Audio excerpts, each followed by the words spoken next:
Assalamualaikum warahmatullahi wabarakatuh. Bismillahirrahmanirrahim. Ar-Rahman 'allama al-Qur'an, 'allama al-insana ma lam ya'lam. Nusalli wa nusallimu ala sayyidina Muhammadin sayyidil anam wa ala alihi wa ashabihi al-kiram, amma ba'd. Jangan gegabah menframing kiai negatif, pesantren negatif. Berikut ini akan saya sampaikan dalil-dalil dasar-dasar pendekatan Islam, literatur Islam, tradisi-tradisi pesantren, para santri terhadap para kiainya. Pertama, yaitu mencium tangan kiai. Al-Imam Nawawi mendiskusikan dalam kitab Fatawal Imam An-Nawawi, terbitan Darul Fikr, halaman 50-51.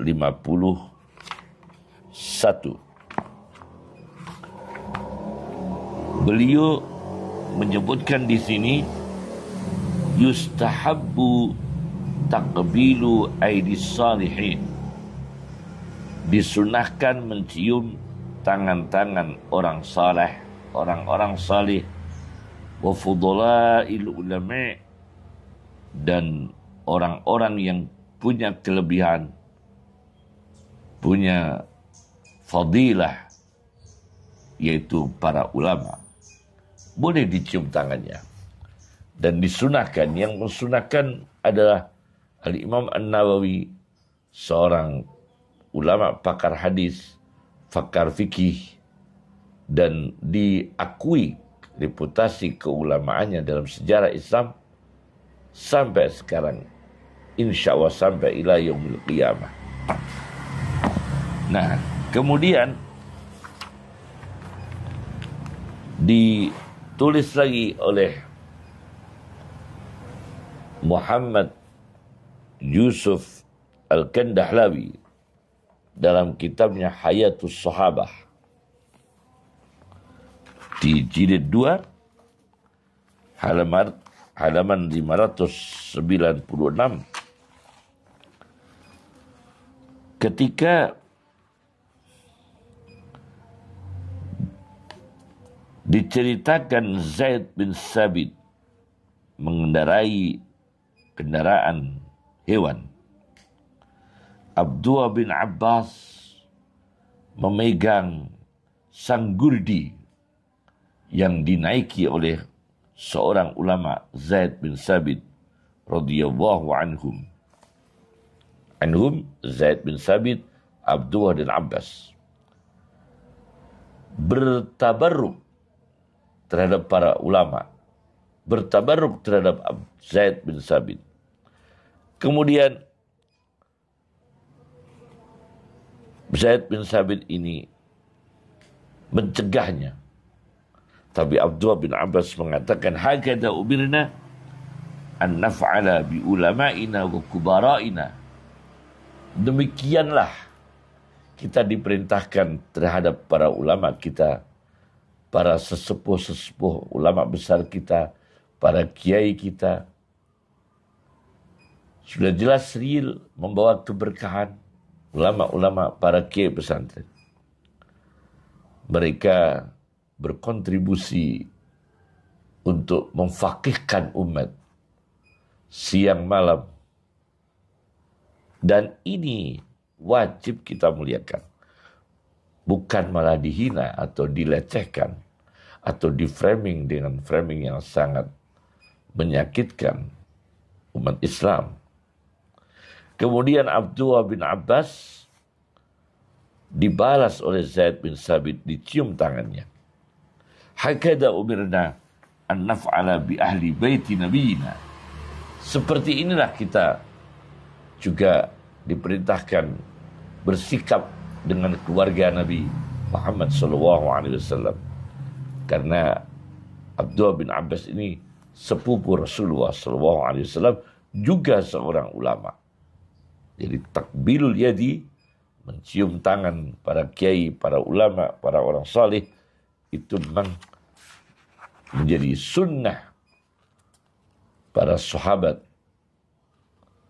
yang jelas direkomendasikan oleh Rasulullah SAW untuk kita ikuti. Kemudian saya baca lagi di dalam sebuah kitab, Siyaru A'lamin Nubala. Ini karya Ad-Dhahabi, murid dari Ibnu Taimiyah. Siyaru A'lamin Nubala. Di jilid 10. Jilid 10, halaman 299. Ketika Imam Muslim yang memiliki Sahih Muslim berjumpa dengan Imam Bukhari yang mempunyai kitab Sahihul Bukhari, apa yang dikatakan oleh Imam Muslim? Da'ni uqabbil rijlaika ya ustad al-ustazin. Biarkan kami, tinggalkan kami, biarkan kami mencium kedua kakimu, wahai Imam Bukhari, wahai gurunya para guru. Wasayyidal muhaddisin, dan pemimpin para ahli hadis. Watabibul hadis fi ilali, dan dokternya hadis dalam patologi hadis. yakni penyakit-penyakit sanad, penyakit-penyakit matnul hadis yang yakni ada maudhu'nya, ada palsunya, ada dhaifnya, ada mungkarnya, ada terbaliknya. Ini pakarnya patologi hadis adalah Imam Bukhari. Wa tabibul hadis fi ilalih. Jadi Imam Muslim saja, tokoh ahli sunnah wal jamaah, minta diizinkan Imam Bukhari untuk mencium kedua kakinya. Ini bukan mengkultus. Dan ini bukan berarti feodalisme. Bukan. Tapi ini bentuk ikram. Maka di pesantren, tidak sampai santri mencium kakinya kiai. Tapi kalau kemudian dengan rasa hormat mencium, itu memang suatu perlakuan santri kepada kiai itu yang sangat bersih dan santun dan beradab dan berkah, real, fakta. Ya. Masalah kedua, berdiri menghormat ketika rawuhnya kiai atau bertemu kiai atau kiai sedang rawuh datang, orang-orang berdiri menghormat. Bagaimana ini? Masalah yang kedua, saya lihat di dalam kitab Fatwa Imam An-Nawawi halaman 48, 49. Beliau mengatakan,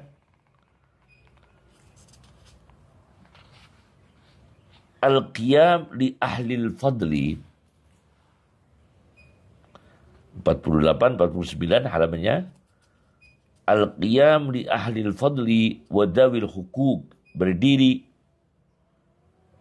karena rawuhnya orang-orang yang punya kelebihan seperti para kiai, para pengasuh pesantren, wadawil hukuk, dan orang-orang yang punya hak untuk dihormati, kita berdiri, fadilatun.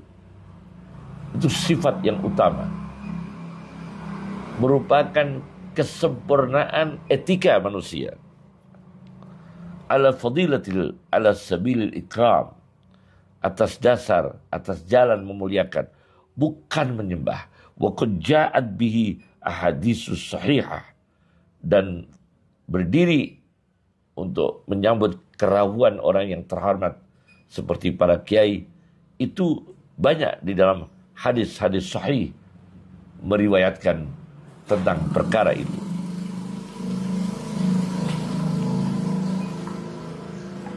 Kemudian di sini di catatan kakinya disebutkan Tolhah bin Ubaidillah berdiri di dalam masjid ketika rawuhnya Ka'ab bin Malik.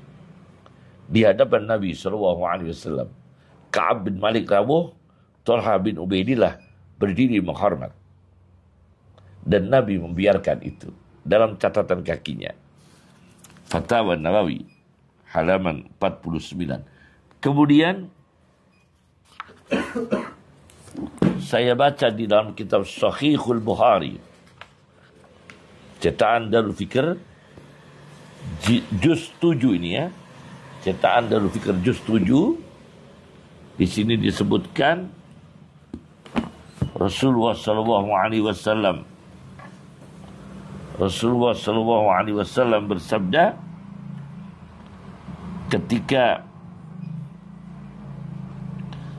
Sa'ad datang dan umat, yakni kaumnya Sa'ad, kata Rasulullah SAW, "Qumu ila sayyidikum." Berdirilah kalian menyambut kedatangan kerawan pemimpin kalian, kiai kalian, ustadz kalian, guru ngaji kalian, muallim kalian di kalangan pesantren. Dan ini justru kalangan pesantren ini memberikan edukasi, contoh yang sesuai dengan sunnah Rasulullah Sallallahu Alaihi Wasallam.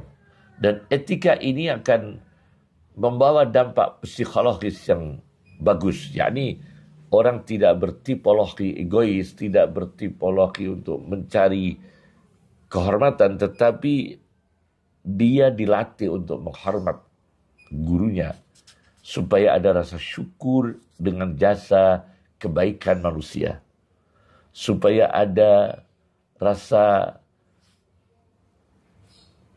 berterima kasih kepada orang yang telah membina, mengasuh, menuntun, menjelaskan ajaran-ajaran Rasulullah SAW kepada santrinya.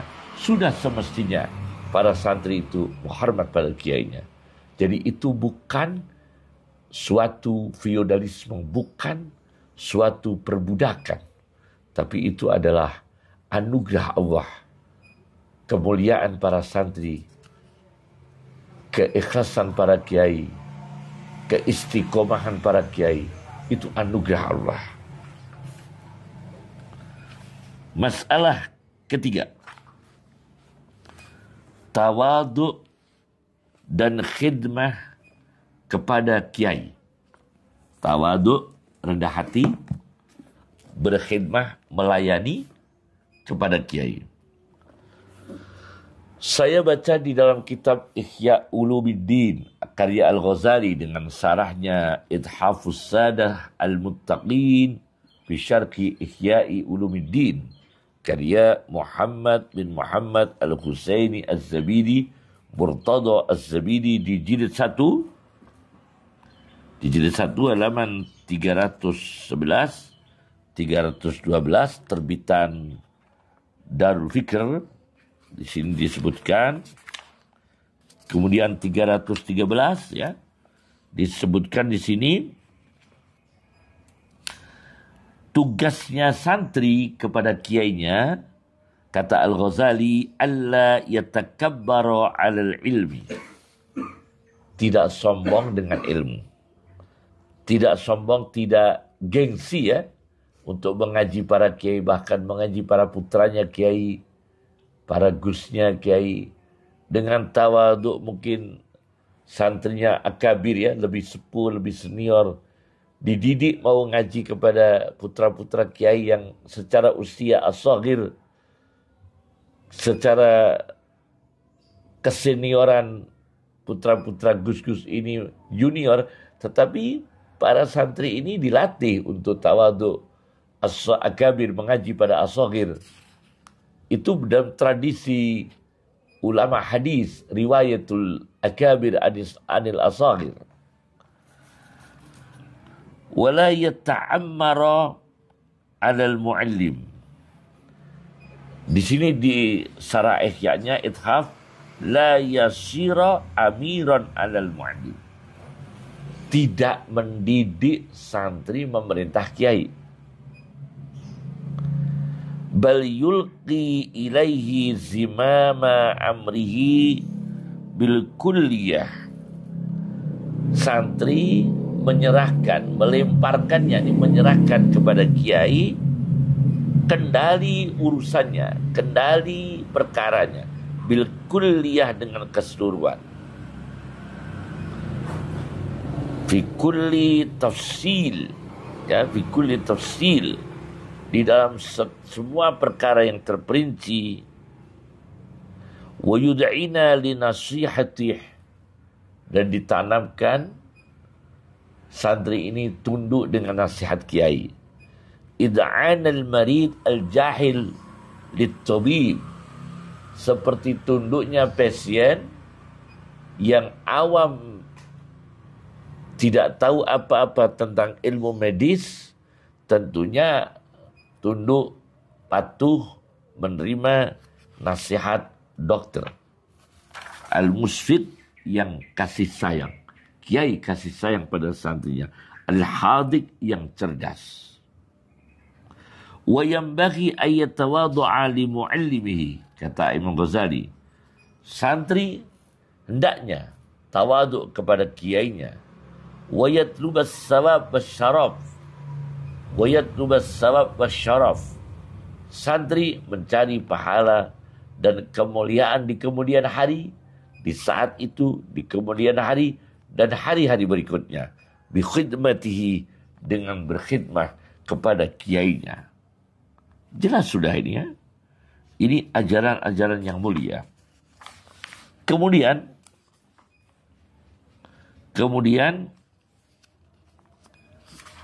di hadis diriwayatkan di dalam kitab Ithafus Sadatil Muttaqin, menukil dari Mustadrul Firdaus Lid-Dailami.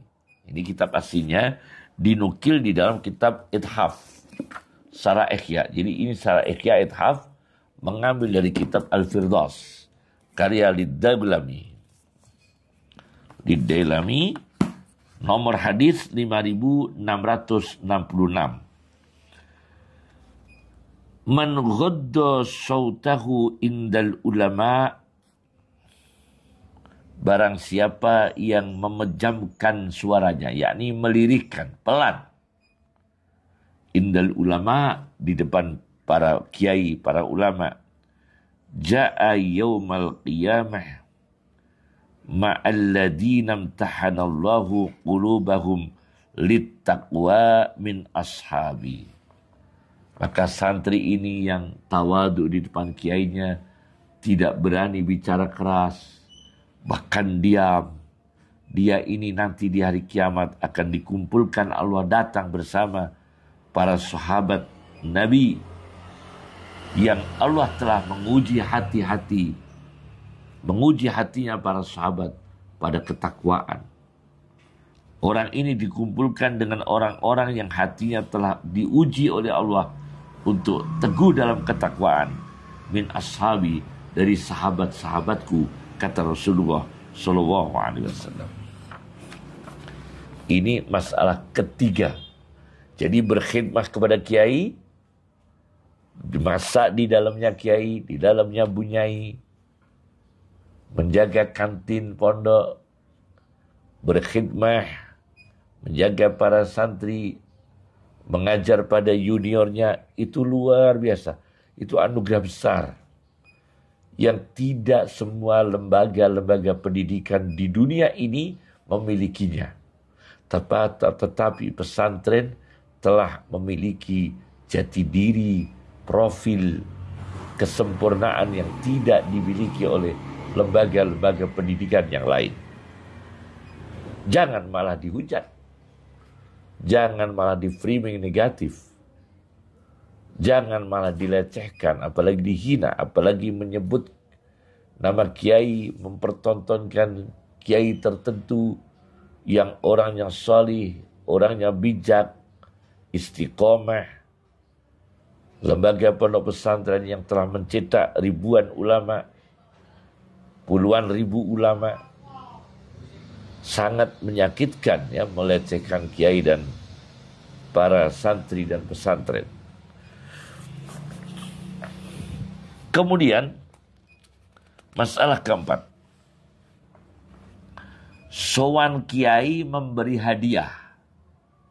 Kebiasaan wali santri atau santri atau orang-orang yang muhibbin atau orang yang sowan minta nasihat, kemudian maaf ya, memberi sesuatu kepada kiai, hadiah atau amplop yang berisi uang. Bagaimana ini? Saya baca di dalam sebuah literatur tasawuf, Idahu Asrari Ulumil Muqarrabin. Ini sebuah kitab tasawuf, Idahu Asrari Ulumil Muqarrabin, karya Muhammad bin Abdullah bin Syekh Al-Aidrus Ba'alawi. Ya, saya ulangi, Muhammad bin Abdullah bin Syekh Al-Aidrus Ba'alawi, di halaman 151 terbitan Darul Hawi. Diceritakan Nabi Musa alaihi salatu wassalam matur kepada Allah, ya Allah, kenapa ya Allah rezeki kami Engkau jadikan melalui tangan-tangan Bani Israel yang awam. Ja'alta rizki hakada ala aidi Bani Israel. Kau jadikan rezekiku seperti ini melalui tangan-tangan Bani Israel. Yuhaddini hada. Pagi-pagi ada yang ngasih saya makanan pagi, atar-ataran kalau dunia pesantren, dari tetangga, dari santri. Pagi bawa oleh-oleh ke kiai, yuhaddini hada wa yu'ashini hada. Sore, petang, malam datang lagi wali santri, sowan ke kiai, sowan ke Nabi Musa, yuhaddini hada wa yu'ashini hada. Pagi saya ada yang sowan memberi sesuatu pagi hari, sore hari, petang hari, malam hari. Kata Allah Subhanahu wa ta'ala, hakada asna'u bi awliyai.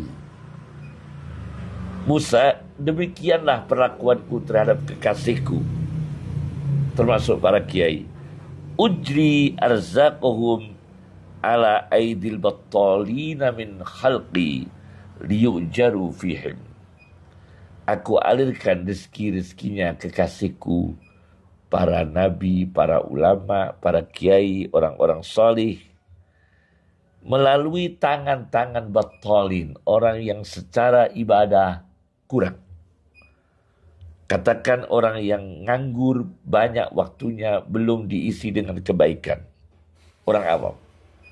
Orang awam agama, wali-walinya santri, orang tua santri yang merasa mereka ini awam, mengantarkan rezeki kepada kiainya melalui tangan mereka. Min khalqi, itu dari makhlukku, kata Allah, makhlukku yang mendesain, yang menskenario Allah sendiri. Liyujaru fihim, supaya mereka muhibbin, mereka orang awam, mereka wali santri, mereka Bani Israel, ikut mendapatkan pahala untuk berkhidmah, menyenangkan para nabinya, menyenangkan para kiainya, supaya mereka juga ikut pahala. Liujaru fihim, itu rahasianya. Ini ada literatur ini. Jadi jangan di framing kiai itu menanamkan santri itu memberi uang, enggak. Dan fakta yang sejarah, insya Allah sampai sekarang para kiai itu, uang dari mereka itu juga akan dikembalikan untuk kemaslahatan, untuk membiayai pembangunan pesantren, untuk mensedekahi tetangganya, untuk memberikan kepada fakir miskin, untuk menyenangkan para ustadz-ustadznya. Bahkan banyak sekali para kiai, maaf, ini jarang orang tahu kalau bukan orang pesantren, sering membiayai santrinya, ustadz yang berkhidmat di situ menikah tidak punya biaya. Itu banyak kiai membiayai, kiai-kiai pesantren. Membiayai santri putrinya, santri laki-lakinya menikah. Mereka dari keluarga kurang mampu, kiainya turun tangan, membiayai. Dan itu sering sekali. Para bunyai, para kiai membiayai itu. Jadi rezeki yang diterima oleh para kiai, para bunyai itu insya Allah juga akan dipakai untuk mahasin kebaikan yang dirasakan untuk orang lain. Untuk umat, untuk masjid, untuk madrasah. Belum lagi ustadznya, malah kadang-kadang ada kiai yang saking terima kasihnya kepada ustadznya diumrohkan, dibikinkan rumah, dihajikan. Itu Masya Allah. Orang kalau bukan orang pesantren tidak tahu itu. Jadi jangan ada pemahaman buruk kepada pesantren ya. Kemudian saya baca lagi di dalam sebuah tafsir Qurtubi, Al-Jami' li Ahkamil Quran karya Al-Qurtubi. Di juz 17 halaman 302 ketika ayat 12 surat Al-Mujadilah atau Al-Mujadalah turun, faqaddimu baina yaday najwakum shadaqah. Kalau matur-matur kepada Rasulullah, sowan kepada Rasulullah, maka dahulukan di depan kalian matur-matur kepada Rasulullah, berbisik dengan Rasulullah, sedekah, yakni memberi sesuatu. Awalnya diharuskan, tapi kemudian tidak diharuskan. Tidak diwajibkan, dimansuh. Tetapi ini pernah sudah diamalkan oleh Sayyidina Ali radhiyallahu anhu. Di sini disebutkan Sayyidina Ali matur kepada Rasulullah dan membawa sowan kepada Rasulullah annahu tasaddaqa bi khatam, yakni dengan membawa ali-ali. Ini bukan sedekah zakat, itu bukan ya, membawa hadiah ali-ali, cincin ya, dibawa oleh Sayyidina Ali, diberikan kepada Rasulullah SAW. Tapi pada akhirnya para sahabat dengan ekonomi yang sangat sulit, kalau diwajibkan keberatan, akhirnya tidak diwajibkan. Tetapi meskipun tidak diwajibkan, para sahabat masih biasa memberi sesuatu kepada Rasulullah hadiah, menyenangkan Rasulullah hadiah. Itu ajaran Nabi SAW yang kemudian ditanamkan di kalangan pesantren. Luar biasa ini ya. Ini kemudian saya baca lagi di dalam sebuah kitab manaqibnya Imam Abi Hanifah. Ada kitab berjudul Al-Khairatul Khisan fi Manaqibil Imamil A'zam Abi Hanifah An-Nu'man, karya Ibnu Hajar Al-Haytami. Ya. Di halaman 82, ketika Hammad putranya Abu Hanifah ngaji pada kiai, khatam surat Fatihah, apa yang dilakukan oleh abahnya Abu Hanifah kepada kiainya anaknya? A'tal mu'allima khamsa mi'ati dirham wa fi riwayatin alfa dirham. Abu Hanifah memberi amplop, kalau sekarang ya, memberi bisyarah, ya, kegembiraan untuk kiainya yang mengajarkan anaknya Hammad selesai surat Fatihah. Kiainya anaknya dikasih Imam Abu Hanifah 500 dirham. Satu riwayat 1000 dirham. Subhanallah. Kata Abu Hanifah, wallah law kana ma'ana aksaru min dalik. Demi Allah, jika aku punya, bersamaku punya uang lebih dari itu, la dafa'nahu ilaika, aku serahkan kepada engkau kiai. Ta'ziman lil Quran, mengagungkan pelajaran yang diajarkan kiai kepada anaknya, yakni Al-Quran, syariah. pondok-pondok pesantren. Kediri, ada Ploso, ada Lirboyo, Pare, banyak pondok pesantren. Sarang, Kajen, Lasem, Jombang, Banyuwangi, Cirebon, Magelang, banyak pesantren. Para kiainya itu bukan mengajarkan ilmu duniawi, mengajarkannya tafsir Al-Quran, fikih yang digali dari Al-Quran dan Sunnah, sufistik, psikologi jiwa yang bernafaskan Al-Quran dan Sunnah Nabi Sallallahu Alaihi Wasallam. Itu yang diajarkan para kiai. Jadi wajar sekali putra-putra santri, orang tua santri, muhibbin sowan membawa sesuatu, dan mereka itu juga tidak diharuskan memberi. Kesadaran sendiri, keikhlasan sendiri. Kenapa pihak lain itu risih ya, kemudian menframing dengan framing yang negatif, yang sangat buruk. Padahal yang memberi saja tidak ada perasaan apa-apa dengan ikhlas. Ya. Kemudian masalah kelima, ngalap berkah kepada kiai. Nah, ini masalah kelima.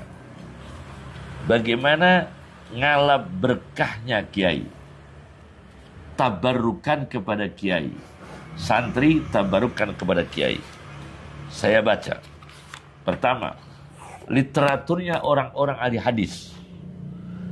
Siapa yang tidak kenal kitab ini? Tahdhibul Kamal lil Mizzi. Sebuah kitab besar. Diringkas oleh Ibnu Hajar Al-Asqalani. Tahdhibut Tahdhib. Tahdhibut Tahdhib itu ringkasannya ini. Tahdhibul Kamal lil Mizzi. Yaitu karya Jamaluddin Yusuf Al-Mizzi. Saya bawa di jilid 8. Halaman 13-14. Terbitan Al-Maktabah At-Tijariyah. Dijelaskan di sini Sahal bin Abdillah At-Tustari, seorang ulama besar Sufi, sowan kepada Imam Abi Dawud As-Sijistani yang punya kitab Sunan Abi Dawud, Hafidul Hadis, kebangsaan Afghanistan.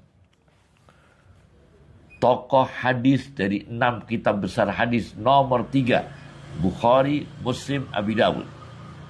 Sahal bin Abdillah datang, rawuh, sowan. Apa yang dilakukan oleh Sahal? Begitu ketemu Imam Abi Dawud,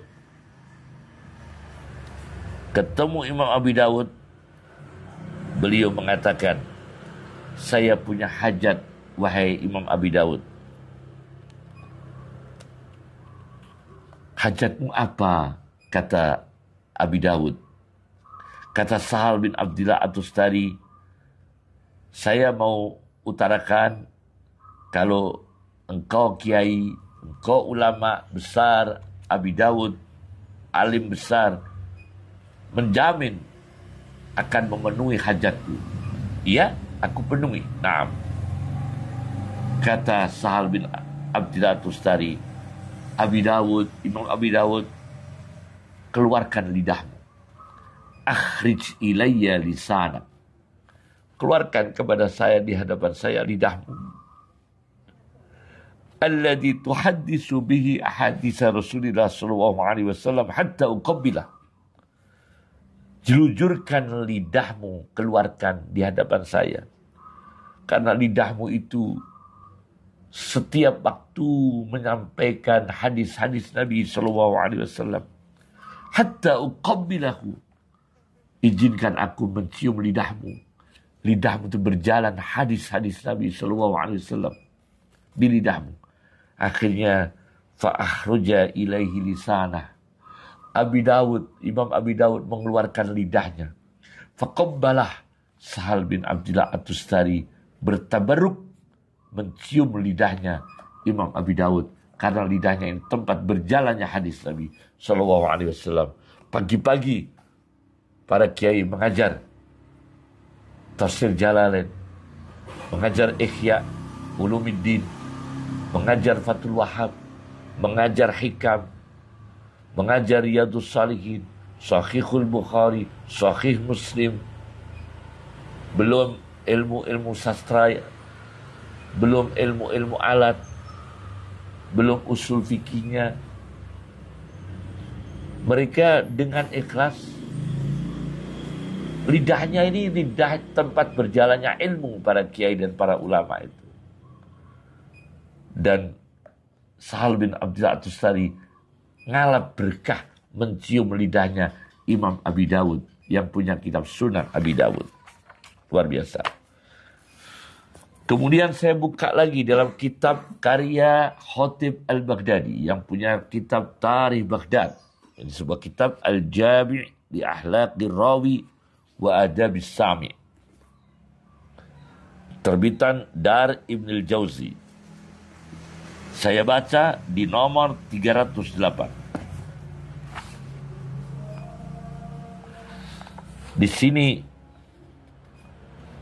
Imam Syu'bah mengatakan,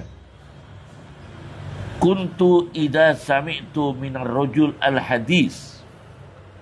Aku apabila mendengar dari seorang kiai satu hadis, kuntu lahu abdan mahayiyah.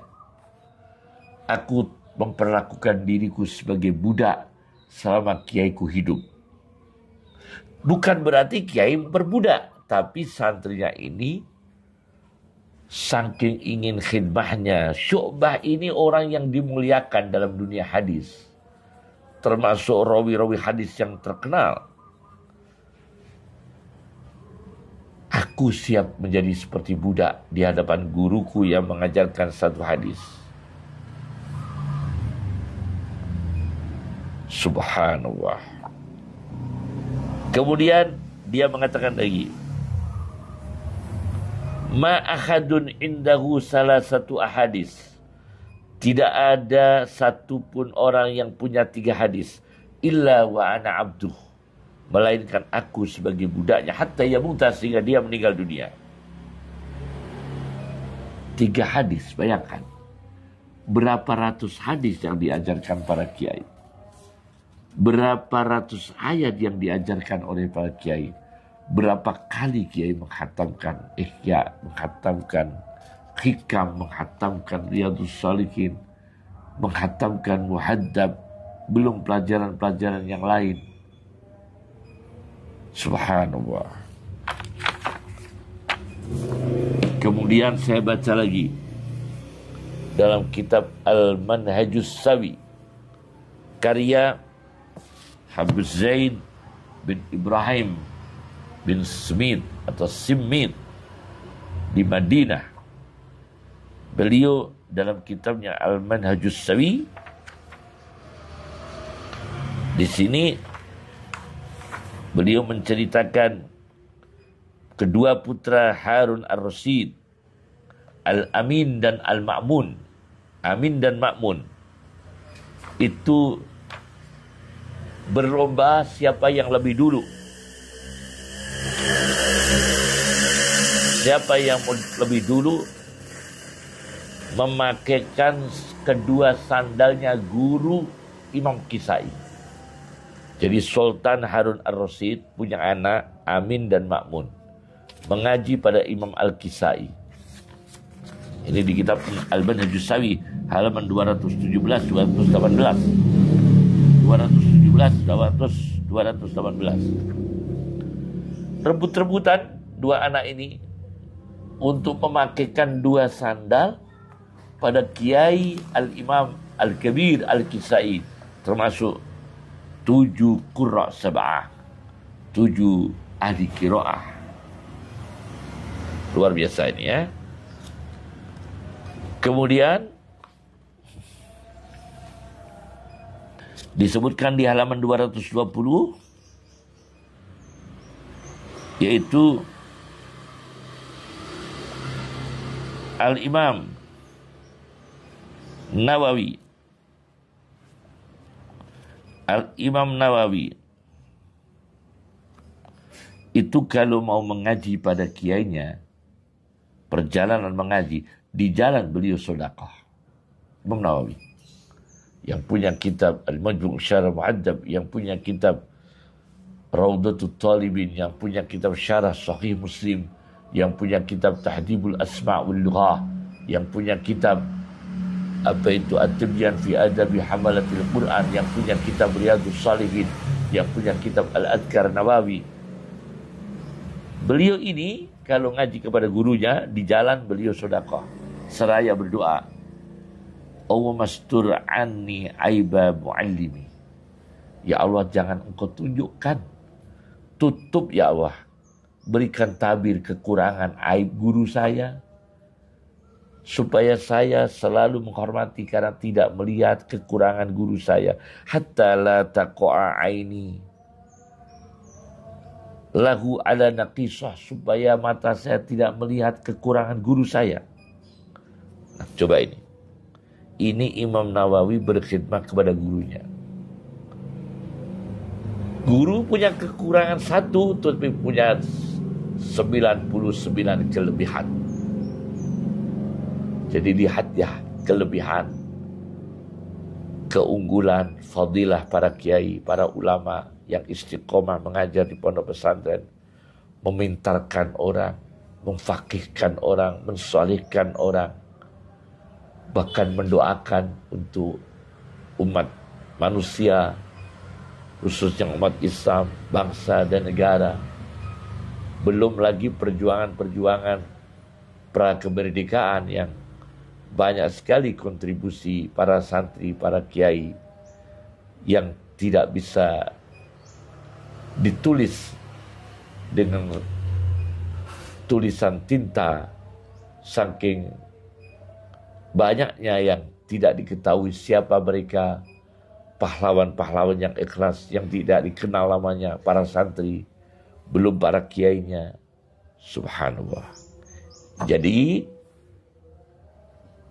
hati-hatilah, khususnya media, televisi, media cetak, media digital, jangan mensuguhkan tontonan-tontonan buruk, fitnah, apalagi terhadap para kiai, terhadap para ulama.